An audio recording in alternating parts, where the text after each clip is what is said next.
Bismillahirrahmanirrahim. Assalamualaikum warahmatullahi wabarakatuh. Perkenalkan, nama saya Zinar Komarsari. Di sini saya perwakilan dari kelompok 8 psikologi yang akan memandu mengenai materi yang akan kami sampaikan, yaitu tentang konstruktivisme, humanisme, dan pendidikan. Baiklah, di sini dosen pengampu dari pelajaran psikologi ini yaitu adalah Bapak Muhammad Febrian Al-Amin, MPSI Psikologi. Baiklah, langsung saja di sini saya sebagai pemateri pertama yang akan menjelaskan mengenai teori konstruktivisme.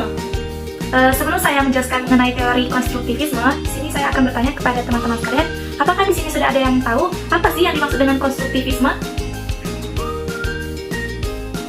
Ya, baiklah. Di sini saya akan menjelaskan mengenai teori konstruktivisme.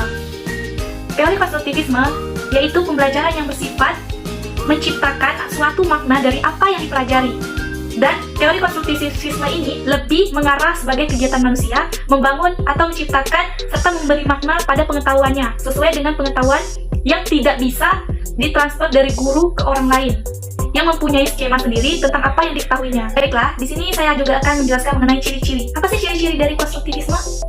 Baiklah, langsung saja ya saya sebutkan. Ciri-cirinya yang pertama yaitu ada menekankan pada proses belajar bukan proses mengajar. Berarti di sini prosesnya itu lebih ditekankan pada proses belajar, bukan dari proses mengajarnya. Selanjutnya ada mendorong terjadinya kemandirian dan inisiatif belajar pada siswa. Jadi sebagai peserta didik juga membantu mendorong kemandirian kepada peserta didiknya. Gitu. Yang ketiga ada memandang siswa sebagai pencipta kemauan dan tujuan yang ingin dia capai. Jadi seorang peserta didik itu bisa membantu mendorong agar siswa yang dididiknya itu bisa menciptakan kemampuan dari segi kemampuan yang dia miliki untuk bisa mencapai tujuannya. Selanjutnya yaitu adalah mendorong siswa untuk melakukan penyelidikan. Yang berikutnya ada menghargai peranan pengalaman kritis dalam belajar. Dan yang terakhir, berpandangan bahwa belajar merupakan suatu proses bukan menekan pada hasil. Jadi sebelum kita mendapatkan hasil, kita terlebih dahulu melewati prosesnya dulu, tidak langsung hasil gitu. Baiklah, itu dia tadi materi yang bisa saya sampaikan mengenai teori konstruktivisme, dan berikutnya akan disampaikan oleh materi yang kedua mengenai teori humanisme. Baiklah, saya akan menjelaskan tentang pengertian humanisme.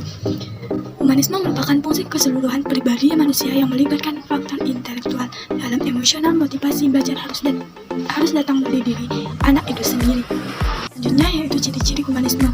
Yang pertama yaitu menetapkan proses aktualisasi diri individu. Yang kedua, proses merupakan hal yang sangat penting dan menjadi fokus belajar. Yang ketiga, melibatkan peran aspek kognitif dan juga efektif.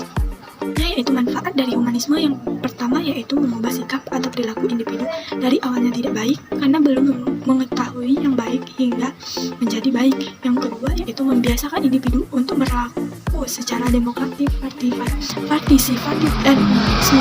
Terakhir yaitu atau yang selanjutnya peran guru dalam pembelajaran.